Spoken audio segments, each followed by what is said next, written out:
कई बार आप लोगों का मैसेज आता है, कॉल आता है कि सर आपने जीएसटी प्रैक्टिशनर के बारे में तो कई बार हमें बताया है कि ये क्या होता है, इसकी अर्निंग अपॉर्चुनिटी, कौन जीएसटी प्रैक्टिशनर बन सकता है और कौन नहीं बन सकता है। लेकिन उसी तरह कुछ मिलता-जुलता कॉन्सेप्ट डायरेक्ट टैक्स में भी है, टीआरपी, टैक्स रिटर्न प्रिपेयरर्स। सर इसके बारे में भी हमें बताइए कि ये क्या होता है? तो बस इस वीडियो में हम लोग ये देखने वाले हैं कि टीआरपी कौन होते हैं, कौन जो है वो टीआरपी बन सकता है, टीआरपी बनने के बाद अर्निंग अपॉर्चुनिटी कैसे-कैसे हम कैसे-कैसे हम अर्निंग कर सकते हैं एंड इसको बनने टीआरपी बनने के लिए क्या-क्या एलिजिबिलिटीज़ हैं। तो बिल्कुल भी टाइम वेस्ट नहीं करते हैं, सीधे चलते हैं आज के लेक्चर की तरफ। तो सबसे पहले देखिए, जो टीआरपी होते हैं ना, ये एक प्रोफेशनल होते हैं जिनको कौन अप्रूव करता है? Income tax department. जैसे जीएसटी प्रैक्टिशनर होता है, हम उसमें अप्लाई करते हैं, फिर हमारी एप्लीकेशन जीएसटी ऑफिसर के पास जाती है, वो अप्रूव करता है और हमें अपना जीएसटी प्रैक्टिशनर नंबर मिल जाता है। सेम चीज यहां पर भी है, यहां पर इनकम टैक्स डिपार्टमेंट अप्रूव करता है। क्यों अप्रूव करता है? टैक्स पेयर की हेल्प के लिए, to file their income tax return. जब हम लोग आईटीआर फाइल करते हैं तो अगर आपने कभी ध्यान दिया हो तो वहां पर भी डिटेल आती है कि is this return filed by TRP.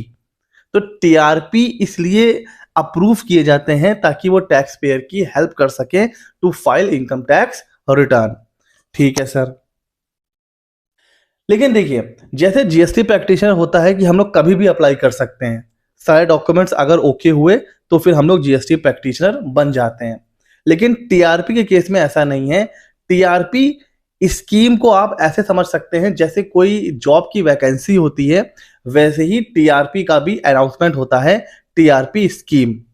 इसको इनकम टैक्स डिपार्टमेंट जो है वो अनाउंस करता है और जनरली साल में 2 बार अनाउंस करता है।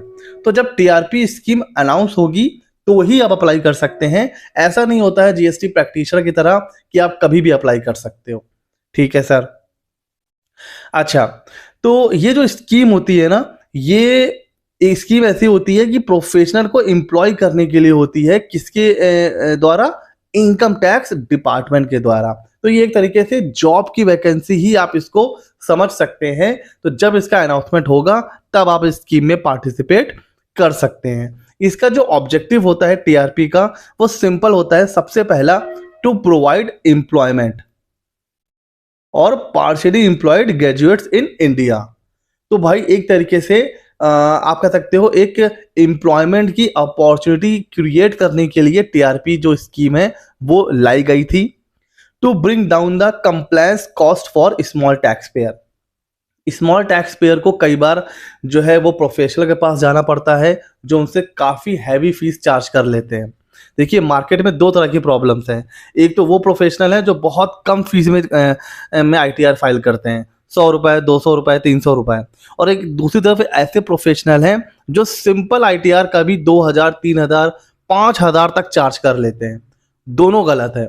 तो कहीं ना कहीं जो स्मॉल टैक्स पेयर है उनकी जो कंप्लायंस कॉस्ट है वो कम हो जाए, उस वजह से भी टीआरपी स्कीम लाई गई थी। और जो टैक्स पेयर बेस है, टीआरपी का काम सिर्फ आईटीआर फाइल करना नहीं होता है, उसका काम होता है लोगों को अवेयर करे कि भाई वो अपना आईटीआर फाइल करें। तो कहीं ना कहीं टैक्स पेयर का जो बेस होता है वो इंक्रीज होता है और सिटीजन के बीच में एक अवेयरनेस होती है रिगार्डिंग टैक्स लॉस। तो ये बेसिक ऑब्जेक्टिव है जिसकी वजह से टीआरपी को इंट्रोड्यूस किया गया था 2006 में। ठीक है सर। अब बात कर लेते हैं इसकी एलिजिबिलिटीज की। तो देखिए सर, मिनिमम ग्रेजुएशन होना चाहिए, वो भी किस फील्ड से? कॉमर्स, बीकॉम को आप ले सकते हैं। इकोनॉमिक्स, अगर आपने बीए किया हुआ इकोनॉमिक्स से या बीएससी तो आप कर सकते हो। अगर आप एलएलबी हो तो आप कर सकते हो एमबीए एंड बीबीए। तो ये एलिजिबिलिटीज हैं। बीकॉम वाले भी कर सकते हैं, बीए बीएससी वाले भी कर सकते हैं, बट इन इकोनॉमिक्स या फिर मैथ। ठीक हो गया, एलएलबी, एमबीए, बीबीए। तो अगर आप इस स्ट्रीम से हैं तो आप एलिजिबल हैं टीआरपी बनने के लिए। अच्छा, सिर्फ ऐसा नहीं है कि आपके पास क्वालिफिकेशन है, जैसे जीएसटी प्रैक्टिशनर में होता है कि हम अप्लाई करते हैं और हमारा जीएसटी प्रैक्टिशनर नंबर अप्रूव हो जाता है। यहाँ पर ऐसा नहीं है। यहाँ पर आप अप्लाई करोगे, पहले तो आप कभी भी अप्लाई नहीं कर सकते हो, जब टीआरपी स्कीम अनाउंस होगी तो ही आप अप्लाई कर सकते हो। तो एक तो हो गया आपका एलिजिबिलिटी क्राइटेरिया कि आपके पास कौन कौन सी डिग्री होनी चाहिए, और सिर्फ डिग्री होना काफ़ी नहीं है, उसके बाद ट्रेनिंग होती है और फिर एग्ज़ाम कंडक्ट होता है। जब आप उसमें क्वालिफाई कर जाते हो तब आप बनते हो टीआरपी। तो आप कह सकते हो जीएसटी प्रैक्टिशनर से ये थोड़ा सा टफ होता है। अब बात करते हैं अर्निंग अपॉर्चुनिटी या फिर फीस वगैरह की। तो जनरली इसमें देखिए क्या होता है, फर्स्ट ईयर में आपको जितना भी आप टैक्स पे करवाओगे, किससे, अपने क्लाइंट से, उसका मिलता है आपको 3%। अब जितना भी टैक्स होगा उसका 3%। ठीक है सर। सेकंड ईयर में 2%, थर्ड ईयर में 1%। अब आपको लग रहा होगा सर ये तो काफी अच्छा है, भाई कोई 10,000 पे कर रहा है, कोई 1 लाख भी पे कर रहा है, कोई 3 लाख 4 लाख भी पे कर रहा है टैक्स। अब तो हम क्या करेंगे, अब तो हम ऐसे ही क्लाइंट को ढूंढेंगे जिनका टैक्स का पेमेंट होता है, बिकॉज हमें फर्स्ट ईयर में 3% मिलेगा। तो यहां पर एक कैप है। कैप क्या है, सब्जेक्ट टू मैक्सिमम ऑफ ₹1,000। तो अगर आपका कमीशन 1,000 से ऊपर जाएगा तो वो आपको नहीं मिलेगा, क्योंकि मैक्सिमम कितना मिलेगा आपको कमीशन, 1,000। ठीक हो गया जी। सर ये क्या हमें क्लाइंट पे करेगा? नो, ये आपको इनकम टैक्स डिपार्टमेंट पे करेगा। 3% जो कमीशन है टैक्स पेमेंट का, वो आपको डिपार्टमेंट पे करेगा। तो क्या सर हम क्लाइंट से भी कुछ ले सकते हैं क्या? यस, आप क्लाइंट से मिनिमम 250 रुपीज चार्ज कर सकते हैं। अब ज्यादा से ज्यादा ये तो आपका और आपके क्लाइंट के बीच का टर्म्स है, बट आप 250 रुपए चार्ज कर सकते हो, और प्लस ये जो कमीशन है ये आपको मिलेगा। तो 3% टैक्स पेमेंट का प्लस 250, ये आपको मिलेगा जब आप आईटीआर फाइल करोगे। 250 क्लाइंट से और कमीशन इनकम टैक्स डिपार्टमेंट से। ठीक है सर। लेकिन यहां पर एक लिमिटेशन है। लिमिटेशन क्या है कि आप सिर्फ स्मॉल रिटर्न ही फाइल कर सकते हो, ITR 1, ITR 2, ITR 4 और कुछ केसेस में ITR 5।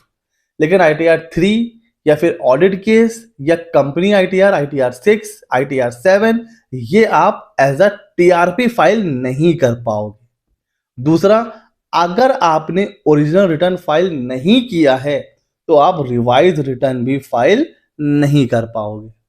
अगर आपने ओरिजिनल आईटीआर फाइल किया है तो उसी को आप रिवाइज कर पाओगे। तो ये एक लिमिटेशन है। लेकिन इसका सॉल्यूशन क्या है कि भाई जब आपके पास कोई अदर आईटीआर आ जाए तो उसको आप एज अ टीआरपी फाइल ना करके नॉर्मली फाइल कर दो, खत्म। भाई एज अ टीआरपी आप बाकी आईटीआर फाइल कर सकते हो, और जो आईटीआर आप एज अ टीआरपी फाइल नहीं कर पाओगे वो आप नॉर्मली फाइल कर दो। बट वहां पर एक छोटा सा नुकसान क्या हो जाएगा, वो जो 3%, 2%, 1% ये जो कमीशन है जो डिपार्टमेंट आपको देता है वो नहीं मिलेगा आपको, सिर्फ क्लाइंट की फीस मिलेगी। तो ठीक है, ये भी हो गया सर। अब इसमें देखिए अप्लाई कैसे होता है। जैसे कि मैंने बताया कि ये एक स्कीम होती है, जैसे कोई जॉब की वैकेंसी होती है वैसे ही होता है। तो उसमें क्या करना होता है, साल में 2 बार होती है। अच्छा, तो इनकम टैक्स डिपार्टमेंट ने ना एनआईआईटी के साथ एक कोलैबोरेशन किया। अगर मैं गलत नहीं हूं तो 2012 में ये कोलैबोरेशन हुआ कि अब ये दोनों मिलकर टीआरपी का जो भी ट्रेनिंग है, एग्जाम है, वो कंडक्ट करवाएंगे। ठीक है सर। इसका जो अनाउंसमेंट होता है वो कैसे होता है, आपको न्यूज़पेपर में ही पता चलेगा, इनकी वेबसाइट से ही पता चलेगा, और एनआईआईटी की वेबसाइट से भी आप सर्च कर सकते हो। तो सबसे पहले अगर आपको एग्जाम देना है, पार्टिसिपेट करना है इस स्कीम में, तो एक 100 रुपए का आपको डिमांड ड्राफ्ट बनाना होगा। किसके फेवर में? एनआईआईटी लिमिटेड टीआरपीएस स्कीम में। तो यह आप डिमांड ड्राफ्ट बना करके जो है वो आप डिपॉजिट करोगे। ठीक है सर। अब ये कह रहा है करीब 5,000 कैंडिडेट जो है ना वो ट्रेंड किए जाएंगे अलग अलग 120 सेंटर पे जो एनआईआईटी के होते हैं। अब ये कम ज्यादा भी हो सकता है, बट मोटा मोटा 5,000 कैंडिडेट 120 सेंटर में अलग अलग ट्रेंड किए जाएंगे। ठीक है सर। कह रहा है कि selection of candidate for the training shall be conducted in each centre individually. Her centre अलग अलग कितने कितने वो कैंडिडेट को ट्रेनिंग प्रोवाइड करेगा, वो अलग अलग सिलेक्शन होगा। ऐसा नहीं होगा कि एक ही जगह पे सिलेक्शन होगा फिर उसको बाद में डिस्ट्रीब्यूट कर दिया जाएगा। नो, हर सेंटर अपने कैंडिडेट चूज करेगा, सिलेक्ट करेगा। मैक्सिमम 500 कैंडिडेट को शॉर्टलिस्ट किया जाएगा और फिर शॉर्ट लिस्ट जो भी होगा ना शॉर्ट लिस्टिंग कैसे होगी, जो वो मार्क्स ऑब्टेन करेगा कहां पर, बैचलर एग्जामिनेशन में, जो भी आपके परसेंटेज है ना ग्रेजुएशन में, उसके बेस पर आपका सिलेक्शन डिपेंड करेगा कि कितने परसेंटेज आपके आए हैं। उसके बाद जो भी शॉर्ट लिस्टेड कैंडिडेट होंगे वो फिर इनरोलमेंट टेस्ट के लिए जाएंगे। ठीक है सर। अच्छा, इसका जो रिजल्ट होगा ना इनरोलमेंट एग्जाम का, वो टीआरपीएस की वेबसाइट पर आ जाएगा और जो लोग इसको क्वालिफाई करके कर लेंगे उनको एनआईआईटी के साथ 1,000 रुपए का सिक्योरिटी डिपॉजिट करना पड़ेगा। ये क्या होगा, ये रिफंड हो जाएगा कब, जब आप ट्रेनिंग को सक्सेसफुली कंप्लीट कर लेंगे। तो 100 और 1,000, 1,100 रुपए फीस है, उसमें से 1,000 रुपए रिफंड हो जाएंगे। तो जो भी कैंडिडेट हैं जो जो टेस्ट को पास करेंगे वो अलग अलग ट्रेनिंग प्रोग्राम से होकर गुजरेंगे। आपको स्टडी मटेरियल मिलेगा, सब कुछ प्रॉपर तरीके से बताया जाएगा कि भाई कैसे कैसे पोर्टल काम करता है, कैसे कैसे आपको काम करना है, ये सारी चीज़ें आपको वहाँ पर बताई जाएंगी। उसके बाद एक असेसमेंट एग्जामिनेशन होगा। जैसे ही वो आप क्वालिफाई कर लोगे, you would be certified as tax return preparers, तब आप टीआरपी बन जाओगे। तो ये है पूरा प्रोसेस अप्लाई करने का। इसको सर हम करें कि ना करें, देखिए जैसा कि मैंने अभी बताया कि आप बड़े रिटर्न फाइल नहीं कर पाओगे, स्मॉल रिटर्न ही फाइल कर पाओगे, पहला। दूसरा, आप क्लाइंट से 250 रुपीज चार्ज करोगे प्लस जो कमीशन मिलेगा डिपार्टमेंट से।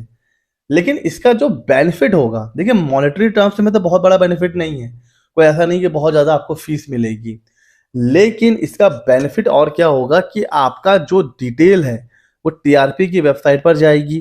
तो एक तो वहां से आपको क्लाइंट मिलेगा, वो क्लाइंट फिर आपसे भाई जाहिर सी बात है अदर काम भी करवाएगा। तो धीरे धीरे आपका जो एक तरीके से नेटवर्क है ना वो बिल्डअप होगा। नेटवर्क बिल्डअप होगा, नए नए क्लाइंट्स ऐड होंगे, तो आपकी ट्रेनिंग जो है ना, आपकी जो प्रैक्टिस है वो कहीं ना कहीं ग्रो करेगी। तो टीआरपी का ये बेनिफिट है। अदरवाइज कोई कोई अगर आप कहोगे कोई अर्निंग का कोई बहुत बड़ा बेनिफिट है, तो नहीं, ऐसा कोई बहुत बड़ा बेनिफिट नहीं है। ठीक है सर। अगला जो क्वेश्चन आता है सर, इसके बारे में हमें पता कैसे चलेगा ये स्कीम के बारे में और हम कैसे बन सकते हैं। तो मैं अगर आपको सही बताऊं तो लास्ट टाइम ये जो स्कीम है रिवाइज हुई थी 2018 में, और 2018 के बाद से कोई स्कीम अनाउंस नहीं हुई है। तो अगर आपको इसके बारे में ज्यादा जानना है तो ये है इनका mobile number, toll free number, इस पे आप कॉल कर सकते हो। इस पर आप ईमेल भेज करके पूछ सकते हो कि अगला जो अनाउंसमेंट है वो कब होगा। फिलहाल जितना मैंने रिसर्च करा है, लास्ट टाइम जहां तक मुझे पता है 2018 के बाद से ये स्कीम लॉन्च नहीं हुई है। अगर आपको इसके बारे में पता है कि हाँ रिसेंट 1 या 2 साल में ये स्कीम लॉन्च हुई है या अनाउंस हुई है, तो मुझे लिंक आप जरूर शेयर करिए कमेंट सेक्शन में। मेरी नॉलेज में पिछले 4-5 सालों में ऐसा कोई भी मतलब स्कीम या एग्जाम अनाउंस नहीं हुआ है, और जो टीआरपीएस की जो वेबसाइट है ना वो भी नहीं चल रही है। तो हो सकता है इसका प्रोसेस कुछ चेंज हुआ हो या एनआईआईटी के वेबसाइट के थ्रू ये हो रहा हो। फिलहाल ये 2 नंबर हैं, ये नंबर है, आप इस पे कॉल करके आगे फर्दर पूछ सकते हो। टीआरपी के बारे में जितना मुझे मतलब जितना आप लोग बार बार कॉल करके पूछ रहे थे कि सर ये क्या होता है, इसमें हम कैसे काम कर सकते हैं, तो उसके लिए वीडियो था ताकि आपको आइडिया हो जाए कि एज टीआरपी आपको काम करना है या नहीं करना है। अब एग्जाम कब होगा, कैसे होगा, आप यहाँ से पूछ सकते हो। ठीक है, पिछले 4-5 सालों में एग्जाम नहीं हुआ है। ठीक है फ्रेंड्स, तो ऐसे ही मजेदार, इंटरेस्टिंग और नए नए टॉपिक पर वीडियोस देखने के लिए मेरे चैनल सीए मित्र 24 को सब्सक्राइब कर लीजिए। मिलते हैं अगले नॉलेजेबल वीडियो में।